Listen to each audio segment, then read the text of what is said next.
The third-person shooter never achieved the same level of respect as a first-person shooter, that is until 2006 when a game called Gears of War was released. Something about Gears of War changed the way people viewed the third-person shooter, and while it didn't really do anything amazingly innovative, it did everything so good that it was difficult not to be impressed. The story was quite different for a science fiction game, starring tough, badass characters in a brutal struggle, and all set within a unique war-torn mythology.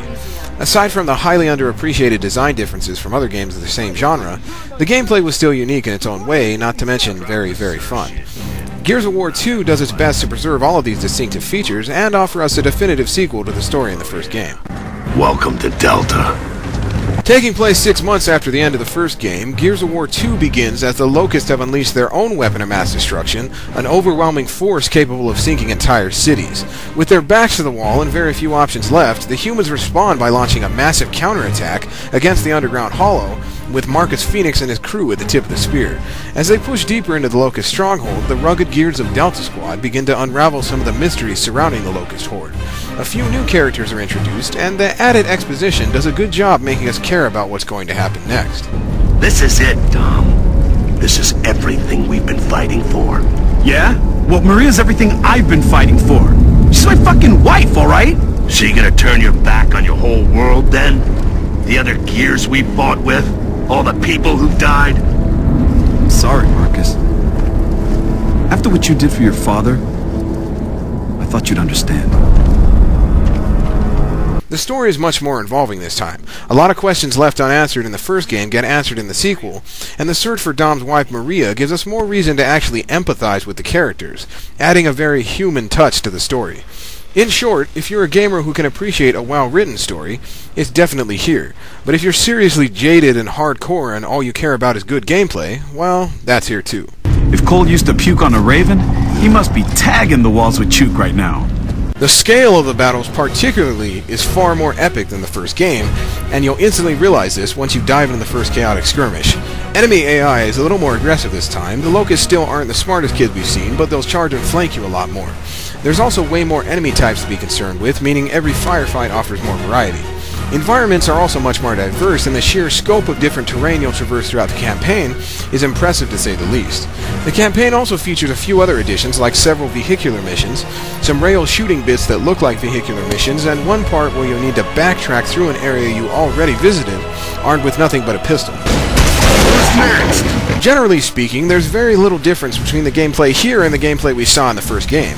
While there are a few additions like stopping power, meat shields, chainsaw duels, proximity grenades, and a couple new weapons, it's virtually the same sort of game we all know and love. There's just more to love this time around. You can still take cover, blind fire, precision aim, vault over cover, quick dive in any direction, and sprint to your next destination. You can still play the campaign by yourself or with a friend. The shotgun still makes people disappear. You can still execute incapacitated enemies at close range, and the level of blood and gore is still as gruesome as ever. All of this creates a solid 8-hour campaign, which can vary depending on what difficulty setting you choose. But the core gameplay has been preserved, refined, and perfected.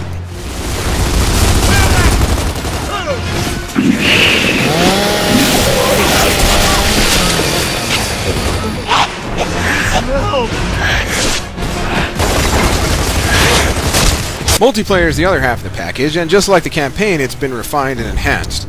The stopping power adds a different angle to the combat, and proximity grenades will make you loathe turning each corner. You're also able to crawl away from enemies if you go down this time, giving you a last shred of hope before some ugly mug stops your head off. The biggest difference, however, is matchmaking. As opposed to the player-hosted matches featured on Gears of War's Online, Gears of War 2 features a matchmaking system somewhat similar to Halo 3, and just like that game, parties of multiple players with varying connection speeds and experience points can cause significant delays in finding a suitable game. A handful of stock maps and some more familiar DLC maps offer just enough variety to keep things interesting, though online favoritism catered by the new voting system might see you playing on the same map over and over again.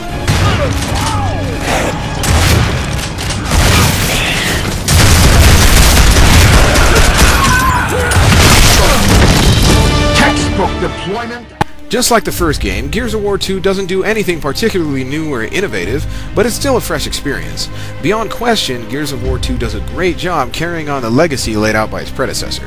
The rapid pacing of the single-player campaign and the dramatic prose of the story is just what the series needed to make a return with overwhelming force. The new additions keep the gameplay fresh and balanced at the same time, and the multiplayer has more long-term legs this time. While it's not the next revolution in video gaming, Gears of War 2 is a definite must-play for any Gears fan, and a solid all-around action game. So I think it's safe to say that Epic has definitely lived up to their name.